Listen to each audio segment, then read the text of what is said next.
Hello my dear students, how are you? Welcome to the beautiful channel पढ़ाई का कवच. Myself Tosip sir. Students, today we are going to discuss about unit number 14 Natural Resources Standard 9, in which we have discussed about different kind of topics in our previous lecture, like resources on the earth, lithosphere, biosphere, hydrosphere, atmosphere. Then after the breath of life air, and how the air is act as a climate control mechanism.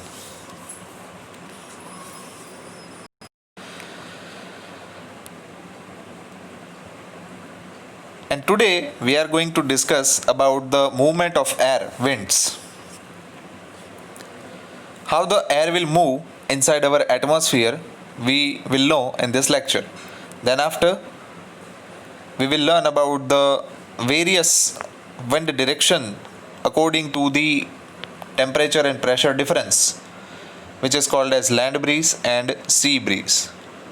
Then after, we will discuss about how the rain droplets are formed, how the air pollution affect our environment as well as our atmosphere, and then we will end our lecture.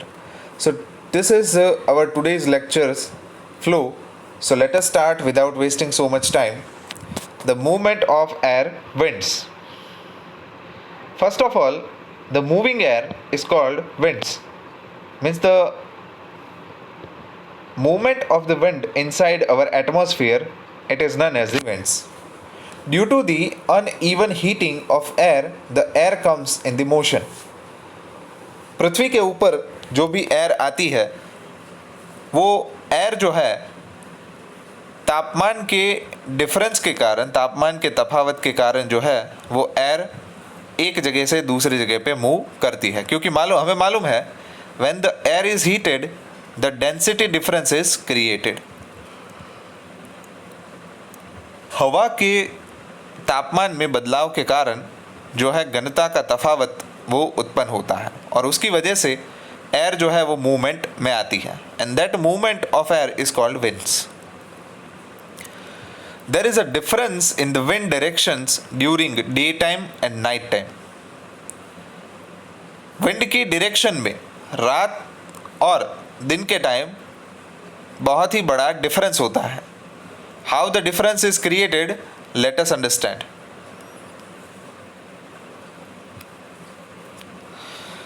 See students, here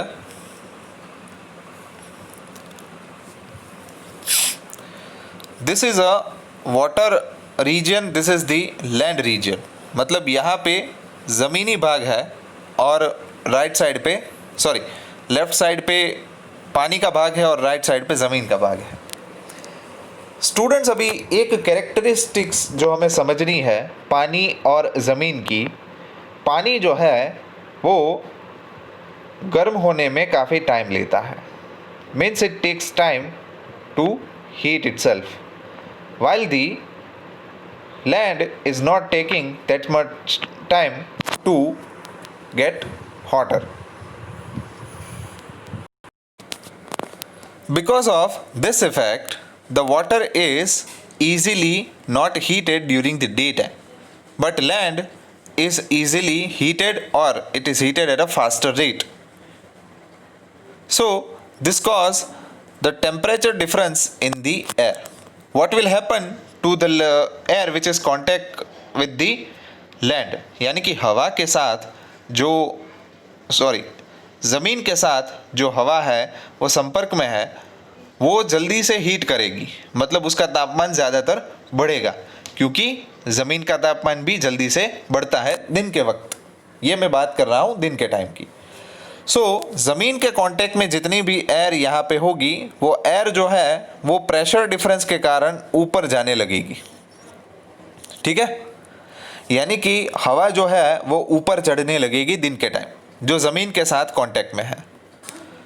और उसके बाद यहाँ पे इस reason में हवा के ऊपर जाने के कारण जो प्रेशर है वो डिक्रीज होता है और एक लोअर प्रेशर रीजन जो है वो क्रिएट होता है. यानी कि हवा का कम दबाव जो है वो उत्पन्न होता है. तो तो यहाँ पे हवा का कम दबाव होता है। अब बात करते हैं कि जो पानी के संपर्क में हवा होती है, यानी कि देखो यहाँ पे जो हवा होती है, पानी के संपर्क में रहने वाली हवा मॉडरेटली टेम्परेचराइज होती है, यानी कि उसका तापमान ज़मीन की के संपर्क की हवा के तापमान से काफ़ी कम होता है। इसके कारण उसका डेंसिटी का डिफरेंस जो है वो कम होता है, मतलब वो हवा जो है वो भारी होती है, यानी कि वहाँ पे प्रेशर हायर होता है, क्योंकि यहाँ पे एयर जो है वो कम हीटेड होती है, यानी कि यहाँ पे हवा का तापमान कम है, यहाँ पे हवा का तापमान कम है, यहाँ पे हवा का तापमान ज़्यादा है। कम तापमान वाली हवा की डेंसिटी ज़्यादा होती है और ज़्यादा तापमान वाले हवा की डेंसिटी कम होती है। तो इसलिए जो ज़्यादा डेंसिटी वाली हवा है वो कम डेंसिटी वाली जगह पे मूव करेगी। तो जहाँ पे प्रेशर डिफरेंस कम है, यानी कि यहाँ पे, वहाँ पे ये जो हवा है पानी के ऊपर वो ऐसे बहेगी। Air is heated at a faster so in the direction the air will move, इस डायरेक्शन में जो एयर है वो मूवमेंट करेगी, and that movement is called water to land, यानी कि पानी से ज़मीन की तरफ जो है वो हवा बहेगी।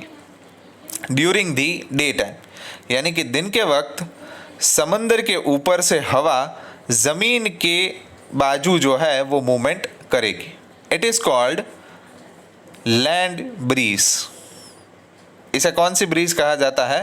लैंड ब्रीज, यानी कि ज़मीन के तरफ की हवा।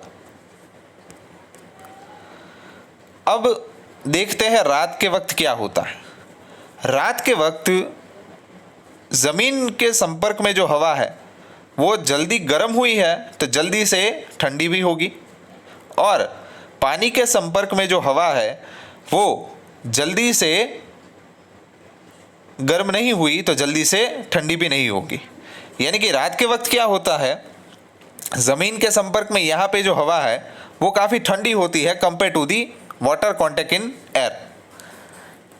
यहाँ पे हवा का तापमान ज़्यादा और यहाँ पे हवा का तापमान कम रात के समय। क्यों? क्योंकि जो ज़मीन है वो ठंडी हो जाती है और पानी है वो भी गर्म रहता है। इसीलिए यहाँ पे जो हवा होगी उसकी डेंसिटी कम होगी, और डेंसिटी के कम होने के कारण यहाँ की हवा जो है वो ऊपर की डायरेक्शन में मूवमेंट करेगी। लेकिन यहाँ तो ठंडी हवा है, इसलिए यहाँ पे तो हवा जो है वो ज़्यादा डेंसिटी वाली होगी, इसलिए हवा का बहाव जो है वो ज़्यादा डेंसिटी वाले रीजन में से कम डेंसिटी वाले रीजन में जाएगा। ठीक है। During the night time the air will move from land to sea region. तो हवा का जो बहाव है वो रात के समय ज़मीन से समंदर की ओर रहता है, इसे कहा जाता है सी ब्रीज। इसे क्या कहा जाता है? Sea breeze. और दिन के वक्त जो हवा का बहाव है वो पानी से ज़मीन की तरफ बहेगा। Okay, so this is the direction of wind during the day time and the night time. यानी कि जब आप समंदर के किनारे दिन के वक्त बैठे हो तो तभी ऐसा लगता है ठंडी हवा जो है वो बहकर हमारे तरफ आती है, लेकिन रात के वक्त जब भी हम बैठे हुए होते हैं तो हमें समंदर के नज़दीक होने के बावजूद भी गर्मी होती है। इसका एकमात्र कारण ये है। So this is the wind direction during the day time and the night time. चलिए आगे बढ़ते हैं रेन फॉर्मेशन की ओर। बारिश कैसे होती है? तो जैसे कि हमें मालूम है स्टूडेंट्स कि ज़मीन के ऊपर जो भी वाटर बॉडीज़ है, यानी कि पानी के संग्रह करने वाली ऐसी बॉडीज़ के जिसके अंदर पानी संग्रह होकर पड़ा है, लेक्स, पॉन्ड्स, रिवर्स, सी शोर्स, यानी कि समंदर के अंदर भी बहुत ज़्यादा मात्रा में पानी भरा हुआ होता है। साथ साथ में नदियाँ है, सरोवर है, झीलें हैं, तालाब है, इसके अंदर भी पानी का संग्रह होके पड़ा होता है। अभी ये जो पानी है कि जो तालाबों में और नदियों के अंदर होता है वो कंटिन्यूअसली सूरज की गर्मी से गर्म होता है, यानी कि उसका तापमान जो है वो बढ़ता रहता है दिन के टाइम। और ज़्यादा तापमान से हीट होने के कारण वो पानी जो है वो इवापोरेट होता रहता है। हमें मालूम है कि इवापोरेशन का कंसेप्ट क्या है। बॉइलिंग पॉइंट से नीचे के पॉइंट के ऊपर जब भी वाटर जो है वो बॉयल होना शुरू हो जाए, यानी कि वाटर का लिक्विड मैटर में से गैसियस मैटर में कन्वर्ट होना शुरू हो जाए, उसे कहा जाता है इवापोरेशन। तो दिन के वक्त पूरा दिन गर्मी खाने के कारण जो ये पानी है वो कंटिन्यूसली इवापोरेट होता रहता है हवा के अंदर। As the water vapor rises, it cools, यानी कि जो वाटर वेपर है वो इवापोरेशन के कारण जब भी वाटर बॉडीज में से एटमॉस्फेयर में मूव करती है तो एटमॉस्फेयर में थोड़ी ऊंचाई में जाने के बाद वो ठंडी होने की शुरुआत कर देती है। And this cause the vapour to condense into tiny water droplets, यानी कि जो वाटर वेपर फॉर्म हुई थी एटमॉस्फेयर में गई, एटमॉस्फेयर में जाने के बाद जब ठंडी हुई तो वो वाटर वेपर वापस टाइनी टाइनी वाटर ड्रॉपलेट्स के अंदर कन्वर्ट हो गई, यानी कि छोटे छोटे पानी की बूंदों के अंदर उसका कन्वर्जन हो गया, which falls down as a rain by the process of precipitation. उसके बाद जो वो ड्रॉपलेट्स फॉर्म हुए हैं, वो ड्रॉपलेट्स फॉर्म होने के बाद कंडेंस होते रहते हैं, कंडेंस होते रहते हैं, यानी कि वाटर वेपर का लिक्विड ड्रॉपलेट्स में कंडेंसेशन होता रहता है।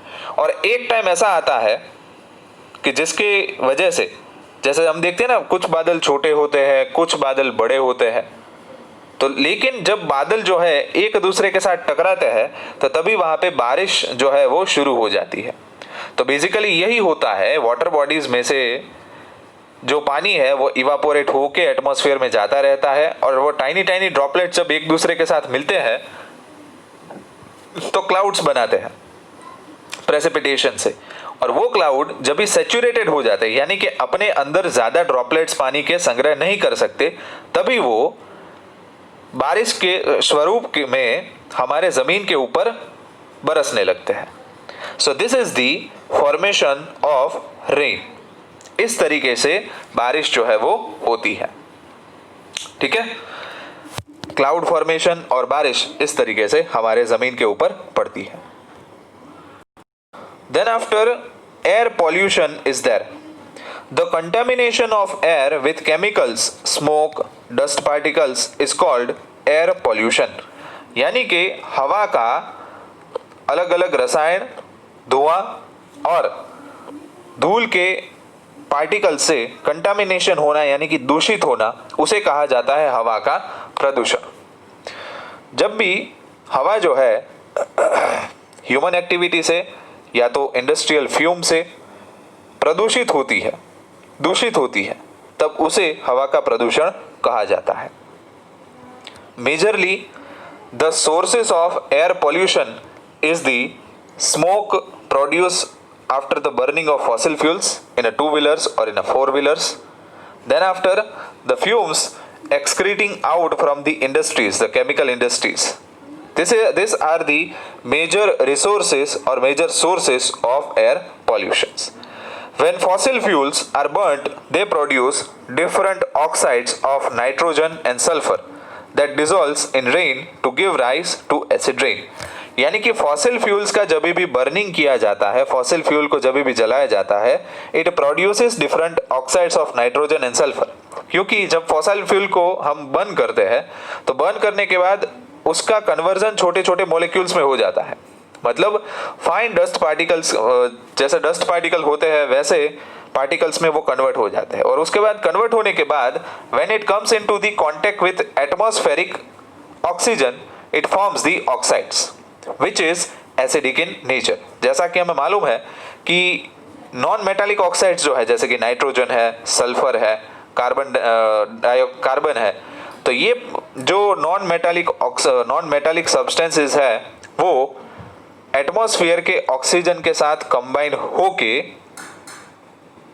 एसिड्स बनाते हैं। और जब भी मॉनसून सीजन के अंदर ऐसे ऑक्साइड्स अगर एटमॉस्फेयर में बन गए तो बारिश के अंदर वो घुल मिल के एसिड रेन को फॉर्म करते हैं। कई कई जगहों पे एसिड रेन होती है। एसिड रेन के अंदर दूसरा कुछ नहीं होता, पानी की जगह पे एसिड बन जाता है और वो जमीन के ऊपर बरसने लगता है। So it causes severe damage to the aquatic animals as well as to the human life. Presence of high level of pollutants cause visibility to be lowered. हम देखते हैं ज्यादातर कि जो मेगा सिटीज है वहां पे वाहनों के ज्यादा कैलकुलेशन के कारण, वाहनों की ज्यादा तादाद होती है, उसकी वजह से वहां पे स्मोक प्रोडक्शन ज्यादा होता है, यानी कि वाहनों में से निकलने वाला धुआं जो है वो ज्यादा होता है। सिटी बसेस चलती है, लोकल ट्रांसपोर्टेशन की बसेस चलती है, ट्रैवल्स चलती है, फिर टू व्हीलर्स होते हैं, लोगों के पास पर्सनल फोर व्हीलर्स होते हैं, रिक्शा वाले होते हैं।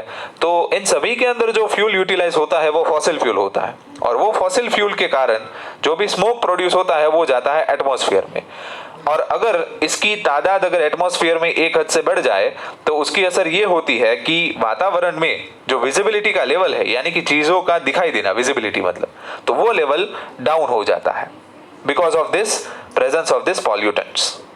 Regular breathing air that contain any of their substances increase the incidence of allergies, cancer and heart disease.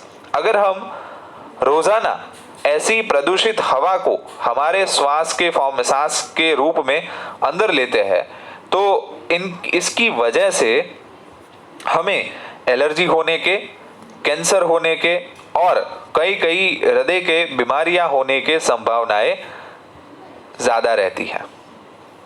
So the regular breathing of air that contain any of this substances increase the incidence of allergy, cancer and heart disease.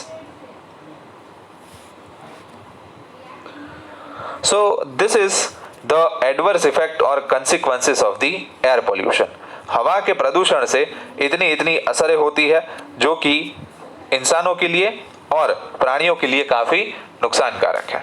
तो चलिए यहाँ तक रखते हैं, next lecture के अंदर water wonder liquid के बारे में स्टार्ट करेंगे। Thank you.